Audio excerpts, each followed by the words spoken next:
And welcome to Hannity and a busy news night. Tonight, the Gulf Coast of Florida bracing for yet another massive hurricane. Now a Cat 5 barreling again towards the Tampa area and the west coast of Florida. Governor Ron DeSantis, he will join us more on the important hurricane prep that is now underway. Unlike Kamala and Joe, they actually stage 30,000 utility vehicles and water and food and medicine and supplies, something that Kamala and Joe can learn from. And tonight, Governor DeSantis will respond to Kamala Harris politicizing this hurricane. Also, our very own Sarah Carter. She is in the toughest areas hit in North Carolina with Hurricane Helene, struggling to recover. In North Carolina, 11 days after. We're going to check in with those victims. They do have a message for Kamala and Joe. That's straight ahead tonight. And also tonight, 97 hostages, including 4 Americans, remain somewhere in Gaza. 1 year after the October 7th terror attack on Israel. It's now a 4-front war against Israel. 1,200 people brutally murdered by Hamas, others raped and kidnapped and tortured and beheaded. And by the way, including women and young children. Adjusted for population, what happened 1 year ago today, that is the equivalent of 40,000 Americans killed in a single day. Will somebody tell Joe and Kamala? Anyway, but during one of her famous word salads, Kamala Harris couldn't bring herself to even back the Israeli prime minister, the only democracy in the region, our biggest ally in the region, and his war against radical Islamic terrorists that are still holding Americans hostage. Watch this. Do we have a real close ally in Prime Minister Netanyahu? I think, with all due respect, the better question is, do we have an important alliance between the American people and the Israeli people? And the answer to that question is yes. Yeah, unfortunately, we'll have much more of Kamala's disastrous CBS interview straight ahead. And get this, after weeks and weeks and 70-plus days of hiding from even her closest friends in the state-run media mob, Kamala Harris, now all of a sudden is going to participate in a number of interviews this week. They're all really hard-hitting. Now, every one of these, well, there'll be infomercials, friendly interviews. Let's see, CBS, the ladies of The View, the sadly, newly, extremely woke Howard Stern, the guy that now thinks that every Trump supporter is stupid. The only thing that would make you stupid is if you were a Howard Stern fan and you still listen to him at this point. If he thinks you're stupid, why would you listen to him? And a podcast named Call Her Daddy. That's a big one. And Stephen Colbert, who loves to kiss her ass.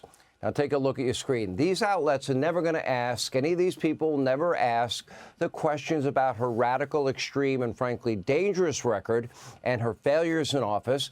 There will be no real vetting of Kamala, no real questions in any of these appearances, none whatsoever. I hate Donald Trump. I hate Donald Trump more. Do you hate Donald Trump? Yeah, I hate Donald Trump. Do you hate Donald Trump? That's what the interviews will be. Make no mistake, there is one huge reason, and only one reason, that Kamala is now going on and doing any interviews. Her internal poll numbers have got to be horrendous. Now, meanwhile, the publicly available poll numbers from the most credible pollsters in 2016 and 2020 in swing states, we've been showing you, they're not great for Kamala Harris. She is down in multiple polls in Arizona, Nevada, Wisconsin, Michigan, Pennsylvania, North Carolina, and Georgia. The race is even tight in Virginia, where Kamala holds a slight lead. A brand new Yahoo News poll shows Trump surging nationwide. They have a general election right now. That's the overall election, not any particular state, tied at 47-47. Poly market, in other words, the betting markets, they track betting odds. They had Trump down for weeks and weeks. Now Trump is at an all-time high in Pennsylvania and close to an all-time high nationwide. His lead is up to 8.6%. Rasmussen found only 34% of our country believe the country is headed in the right direction under Harris-Biden. It is even lower in a recent NBC poll at 28%. And now it appears that with just 29 days until Election Day, early voting now in many states going on as a public service. That is available on Hannity.com, how to register, when early voting starts and stops. Harris is desperately trying to make up ground. That's why she's finally doing friendly interviews. But, lapping it up with, Trump hater Howard Stern, those hard-hitting, interviewers on The View, and Stephen Colbert, who's dull as dirt, or the Call Me Daddy podcast, while millions of Americans are suffering the devastating effects of Hurricane Helene and another major hurricane on the way, is, well, not exactly the best look for the vice president when she and Joe Biden have been completely missing in action. In fact, it's downright heartless. Take a look. Made you want to do Call Her Daddy today? Well, I think you and your listeners have really got this. We shouldn't have been there. None of us should have been there. Communicate with people is to be real, And she was giggling a lot during the podcast. We don't know the truth about the death toll in North Carolina, Georgia, South Carolina, Tennessee, Florida. We don't know yet. All these Americans have been abandoned. She's doing Howard Stern, Colbert, The View, and Call Me Daddy.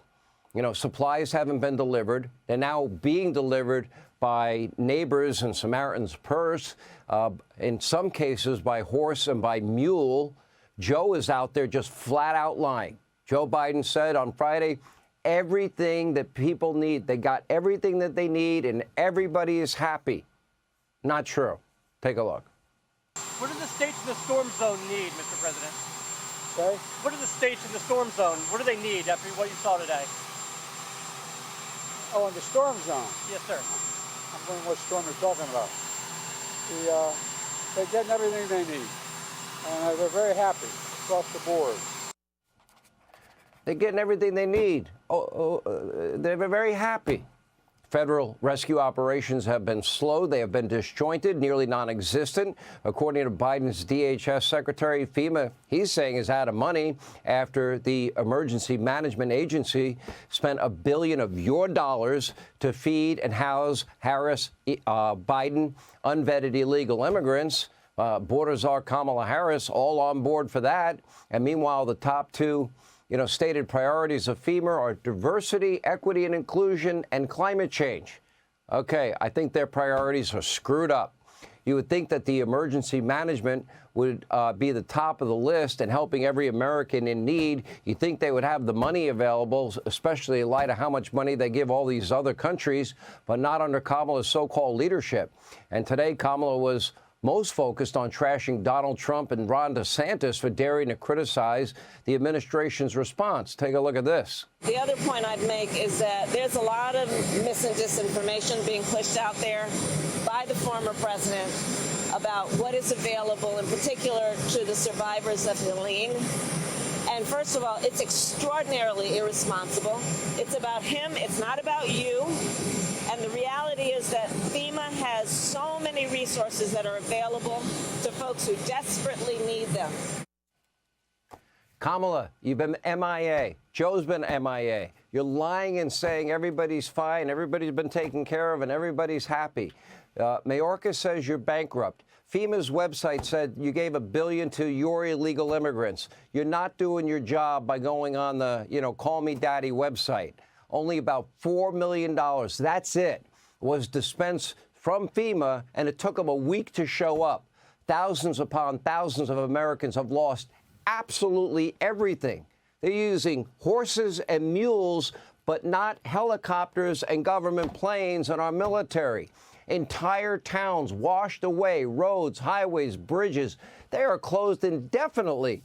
Power, clean drinking water, still in short supply.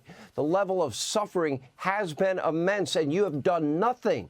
And here is what Kamala was posting on X 2 days ago. Look at this, quote, "The people of Lebanon are facing an increasingly dire humanitarian situation. I am concerned about the security and well-being of civilians suffering in Lebanon and will continue working to help meet the needs of all civilians in Lebanon.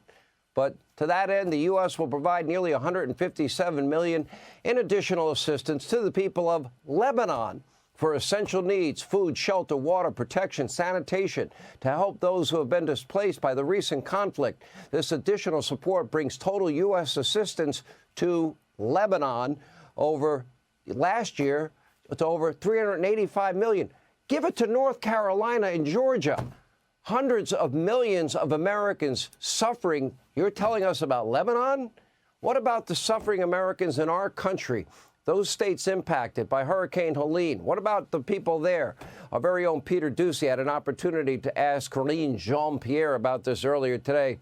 She didn't like the question. Peter's 1,000% right. Take a look. On this issue of funding, the administration has money to send to Lebanon without Congress coming back. But Congress does have to come back to approve money to send to people in North Carolina. Do I have that right? Here's what I'm going to be very clear about. The president and the vice president has had a robust whole of government response to this. President Biden is fond of saying, show me your budget and I will tell you what you value. If he's got money for people in Lebanon right now without Congress having to come back, what does it say about his values? There's not enough money right now for people in North Carolina who need it. That's not misinformation. Wait, no, that is your whole premise of the question is misinformation, sir. What you don't, yes, it's misinformation. Joe said everybody's needs are taken care of and they're happy. That's misinformation. No money for the Southeast, hundreds of millions for Lebanon. Last week, Biden pledged another $3 billion, actually it was $8 billion to Ukraine. Each U.S. taxpayer, on top of is sending more than, taxpayers more than $12 billion to Ukraine. On top of the nearly 200 total, Ethiopia gets more than $2 billion. The Taliban gets $1.3 billion. Another $1.3 billion for Yemen. More than $1 billion went to Egypt, Jordan, Nigeria, Somalia, South Sudan, and I can keep going. The U.S. spent a whopping $18 billion on the anti-American, anti-Semitic UN, along with $850 million for the corrupt WHO that was the propaganda wing for the communist Chinese during COVID, and millions more for the globalist World Economic Forum. But FEMA's out of money, Mayorkas says, and won't have the funds to make it through hurricane season. And, they're totally, completely missing in action. This is insane. The Biden-Harris administration doesn't care. They've abandoned the people in the Southeast in this country, and they seem to only care about people abroad. And the response from them has been callous. It has been incompetent. It has been the worst hurricane response in our history. David Axelrod sees the suffering all over the Southeast, and he views it as a political win for Democrats. You can't make this up. Take a look. There's a lot of displacement in western North Carolina. Now, Asheville is a blue dot in that area, but there are a lot of Republican voters Asheville's there. Key. But those voters in Asheville are they're the kind of voters who will figure out a way to vote. They're upscale kind of liberal voters, and they're probably going to figure out a way to vote. I'm not sure a bunch of these folks who've had their homes and lives destroyed elsewhere in western North Carolina in the mountains there are going to be as easy to wrangle for the Trump campaign.